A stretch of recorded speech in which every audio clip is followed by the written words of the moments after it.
But you need to eat, and hunger knows no boundary. Njaa. You go on the other side, you are told, there's a term they use there, makanyago, umekanyaga udongo ya wenyewe. You are harassed.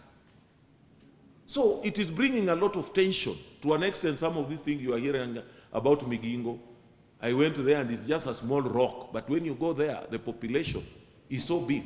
Then you are told the rock is in Kenya, but immediately you step in water, you are in Uganda. Competition for resources. So we said we must mainstream this blue economy so that we can start farming fish. And we went around a lot benchmarking, as Kenyans are notorious for benchmarking. Indonesia, Vietnam, hata hiyo Israel nilikuwa nimeenda kuangalia. But what surprised me, the Minister of Defense there, who was at that time now in charge of the kibbutz where we went, you know, they have these homes they call kibbutz. He said, but he was in Kenya and this research was done around Lake Victoria, and actually the document was written in Kenya. But they had implemented, we had not implemented. So we came and tried, and even up to this time we are still trying. Sustainability. You try something, but because it's not sustainable, I mean, you have not planned for it all the way. Once you go away, it's like the program dies with you. It's not mainstreamed. And then again, after some years, we go back to try the same thing again. But the way now we have structured this blue economy, and if you help us as researchers, it's a very transformative program. It has helped Vietnam, which you know for many years they were at war. But if you go to Mekong Valley, now, the kind of economy that this blue economy is driving there, you will be surprised. If you see China exporting fish here, it means it's working there, because it's farmed fish. Indonesia, and the president was here again the other day, this blue economy is working there and it's transforming rural economies.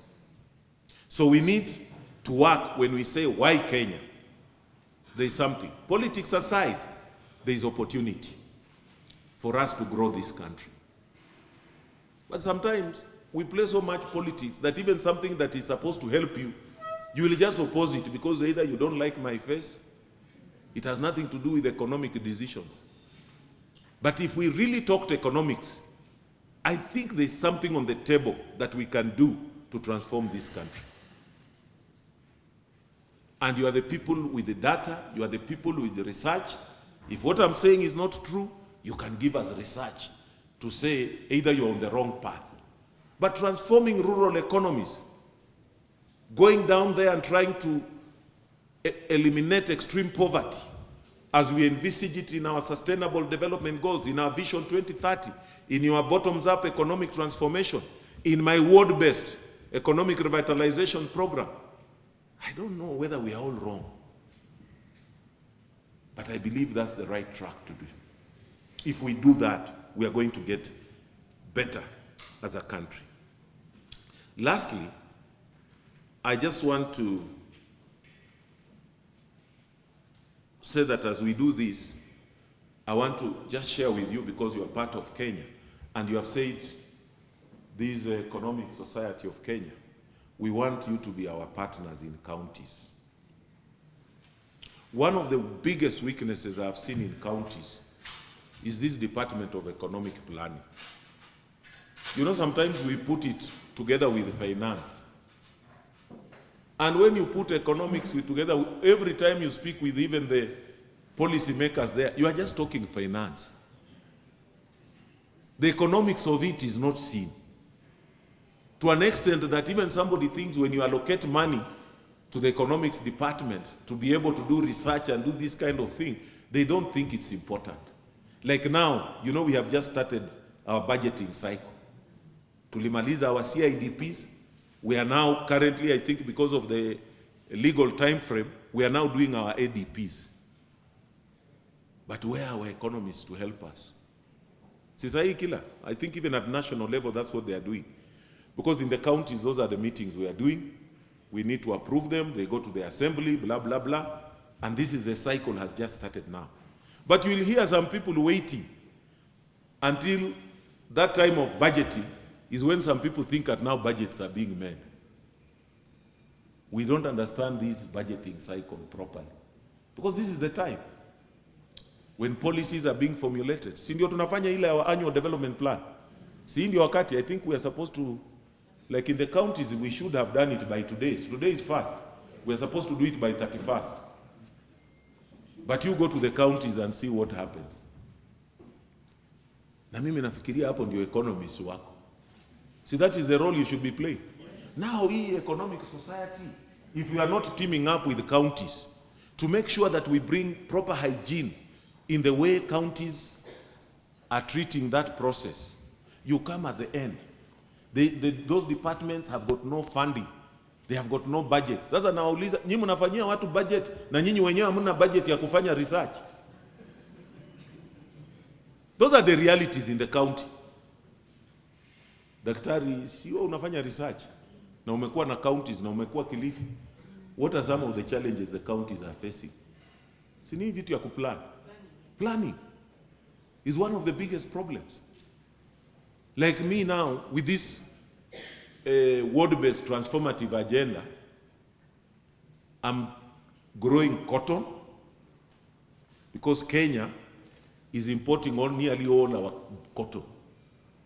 And yet we were a cotton growing country. What happened? Because our capacity, and if my statistics are wrong, you can tell me, when we were planning, we were told we are only able to do 25,000 bales against our requirement of 200,000 bales. Is that the correct statistics? Ya cotton. Sasa mimi Busia nimeona naweza toa hii 200,000 and save this country that money. Abubakar, you don't need the other people from out. Just invest in Busia. I'll give you those 200,000 bells because I only need 50,000 acres. And I put 50,000 farmers on it. Kila hata moja akiwa na eka moja moja na tunafanya hii aggregation, we'll be able to save this country that foreign exchange. Because we are importing. What is happening in EPZs here in Mavoko? When you say we have got AGOA, is that AGOA being felt by our Kenyan farmers in rural areas? You are the economies. Is it being felt? Hakuna, kwa sababu hakuna pamba. So ukienda hapa, nimetoka yote wapi? Ng'ambo. The only thing we are benefiting here is labor. But the rural communities are not participating in this economy. What are we doing as economists? Sijui mnatu advise namna gani? Because those are opportunities for Kenyans. And we must integrate both forward and backwards. Because if we are not doing cotton, just cotton to gin and produce yarn, so that when those people, investors come, si kila raw material iko hapo. And we even have some policies that I don't know how they are. Ati saa ingine tunaambiwa, and allow me to say this, because you are told, you know, Kenya cannot do GMO cotton, B2 cotton. Sasa, we are told you can't do that. But then what surprises me, inafanywa, hizi nguo zinaenda Amerika, na zinakuja kuzikwa Kenya kama mitumba. Because we bring in a lot of second-hand clothes, sindio? Na hizi zote zinatoka Amerika, iko organic cotton huko. Si yote tu ni cotton ya GMO. But we allow importation of clothes, second-hand clothes, which come to rot in Kenya and get buried here. Kwa sababu si tunavanga paka zinararuka. I mean, what kind of economics is this? You stop our farmers from producing, but others produce, wanatuma kwa soko huko. Then once these things age, when they want somewhere now to go and be buried, zinakuja huku, si tunavaa, zinazeeka, zinabaki kwa hii environment yetu. So I cannot understand the science and the economics of that. So we must allow our farmers to produce cotton. We must allow that this cotton must be ginned, the yarn must be what must go to these export processing zones, so that when we say we are meeting our quota for AGOA, it is being felt. But of what sense does it make at unaleta material kutoka nchi za nje Kazi yetu ni tailoring tu. Ama kuna kitu kingine mnafanyanga hapo? That's the truth. What economics is that? We must integrate these economies. Because when you talk of sustainable development goals of eliminating extreme poverty and leaving no one behind, it means we must go down there to the bottom. Other than just making it a political slogan, I don't think there's anything wrong with that. Me, I came in and said my county is at the bottom. I want to bring it up. Sasa wengine wanasema Otuoma amedefect.